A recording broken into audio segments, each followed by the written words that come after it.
సాయిబాబు మీడియాతో మాట్లాడుతున్నారు. లైవ్ లో చూద్దాం. మీ గ్రూప్ కంపెనీలో ఒక్క సెంటు ఆస్తి కూడా లేదు. మీరిచ్చిన చెక్కులన్నీ బౌన్స్ అవుతా ఉన్నాయి. మీరు చట్ట వ్యతిరేకంగా డిపాజిట్లు వసూలు చేశారు. ఇది వెల్ఫేర్ గ్రూప్ ఆఫ్ కంపెనీస్ చేసిన పని. ఇది మల్ల విజయ్ ప్రసాద్ చేసిన పని. మీ దువ్వాడ శ్రీనివాస్ గారు 2 పీడీ కేసుల్లో ముద్దాయిగా ఉన్నారు. 4 మర్డర్ కేసుల్లో ముద్దాయిగా ఉన్నారు. అటవీ భూములు ఆక్రమించినందుకు, అక్రమంగా మైనింగ్ చేసినందుకు మన రాష్ట్రమే కాదు ఇతర రాష్ట్రాల్లో కూడా, ఒరిస్సాలో కూడా మీ మీద కేసులు ఉన్నాయి. రేపు వీళ్ళందరూ కూడా ఎంపీలుగా, ఎమ్మెల్యేలుగా ఎన్నికైతే ప్రభుత్వ ఆస్తులను దోచుకుంటారు, ప్రజల ఆస్తులను దోచుకుంటారు. ఇంతకన్నా ఏం ఉదాహరణ కావాలి? దీంతో పాటు డౌరీ హెరాస్మెంట్ కేసుల్లో ఉన్న వాళ్ళను కూడా మీరు అభ్యర్థులుగా, పార్లమెంట్ అభ్యర్థులుగా నిలబెట్టారంటే మీ పార్లమెంట్ అభ్యర్థులు పార్లమెంటులో చట్టం చేయమని అడుగుతారు.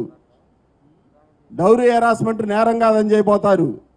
లేదా ఆడవాళ్ళని కించపరచడం, వాళ్ళ మీద నిందలు వేయటం, ఇది కూడా మీ వృత్తిగా పెట్టుకోబోతున్నారా?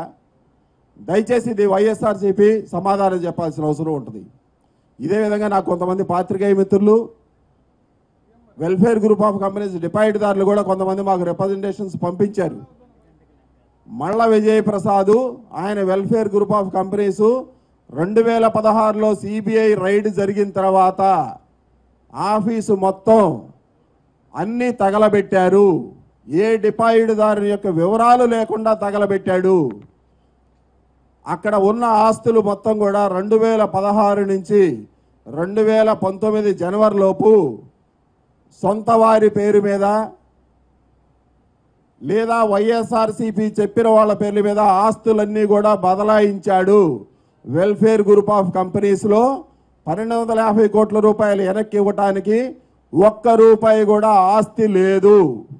పులివెందుల ప్రాపర్టీ ఉందే మల్ల విజయ్ ప్రసాద్ గారు మీ దగ్గర? లేదా వైఎస్ఆర్సీపీ నాయకుడికి బదలాయించారా 180 ఎకరాలు? పులివెందులలో ఏ పేరుతో వెంచరేశారో కూడా మీరు చెప్పాల్సిన అవసరం ఉందని మేము అడుగుతా ఉన్నాం. ఇవాళ మీరు చేసిన అక్రమాలన్నిటి మీద, మీరు వసూలు చేసిన అక్రమ డిపాజిట్ల మీద ఏ కేంద్ర ప్రభుత్వ చట్టాన్ని ఉపయోగించుకున్నారు, ఏ నిబంధనలు ఉపయోగించుకున్నారు అనేది మీరు ప్రజలకు సమాధానం చెప్పాల్సి ఉంటుంది. తెలుగుదేశం పార్టీ మీ అందరి అక్రమాల మీద గవర్నర్ గారికి, రాష్ట్రపతి గారికి, దేశంలో ఉన్న అన్ని చట్టబద్ధ సంస్థలన్నిటికీ కూడా ఇవాళ మేము తెలియపరచబోతున్నాం. మీకు ప్రజల నుంచి మీకు శిక్ష తప్పదు. ఇటువంటి 307 కేసులు ఉన్నవాళ్ళు, ఇటువంటి ప్రజల దగ్గర డిపాజిట్లు వసూలు చేసి వెల్ఫేర్ గ్రూప్ ఆఫ్ కంపెనీస్తో వసూలు చేసిన వాళ్లే మీరందరూ పోటీ చేయబోతున్నారు. అదేవిధంగా డౌరీ హెరాస్మెంట్ కేసులు, ఇతర చట్టాలు, ఎన్ని రకాల చట్టాల ప్రకారం కేసులు పెట్టచ్చో అన్ని రకాల వాళ్ళందరూ మీ దగ్గరే అభ్యర్థులుగా నిలబడ్డారు. ఈ పద్ధతి ఇప్పటికైనా మార్చుకోండి. ఇవాళ నేను ఆ పార్టీ తరఫున ప్రచారం చేస్తున్న వాళ్ళందరినీ కూడా సూటిగా ప్రశ్నించదలుచుకున్నా.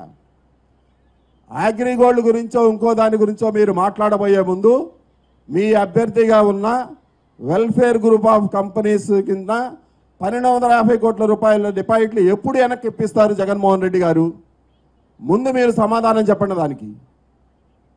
అదేవిధంగా షర్మిల గారు కూడా భరత్రామ్ గారి మీద ఉన్న డౌరీ హెరాస్మెంట్ కేసు గురించి మాట్లాడమనండి. లేదా వాళ్ళ దువ్వాడ శ్రీనివాస్ గారు శ్రీకాకుళం ఎంపీ అభ్యర్థిగా ఉన్న వాళ్ళ గురించి మాట్లాడమనండి. ఎదురు మా వైపు నుంచి నిలబడుతున్న, తెలుగుదేశం పార్టీ నుంచి నిలబడుతున్న అభ్యర్థుల చరిత్ర కూడా చూడండి. ఎంత సచ్చీలురు, ఎంత ప్రజాసేవ ఉద్దేశంతో వచ్చిన వాళ్ళో చూడండి. ఇవాళ మాగంటి రూపా గారు కానీ, కింజారపు రామ్మోహన్ నాయుడు గారు కానీ, మిగతా వాళ్ళది ఎవరైనా చూడండి మా వాళ్ళ చరిత్ర ఎట్లుందన్నది. ఇటువంటి నేర చరిత్రలను పెట్టుకొని ప్రజల మీద దాడి చేద్దాం అనుకుంటున్నారా? శాసనసభలో, పార్లమెంటులో నేర చరిత్రలతో మీరందరూ సభ ఏర్పాటు చేసి ఏ తీర్మానాలు చేద్దాం అనుకుంటున్నారు? మీ అందరి మీద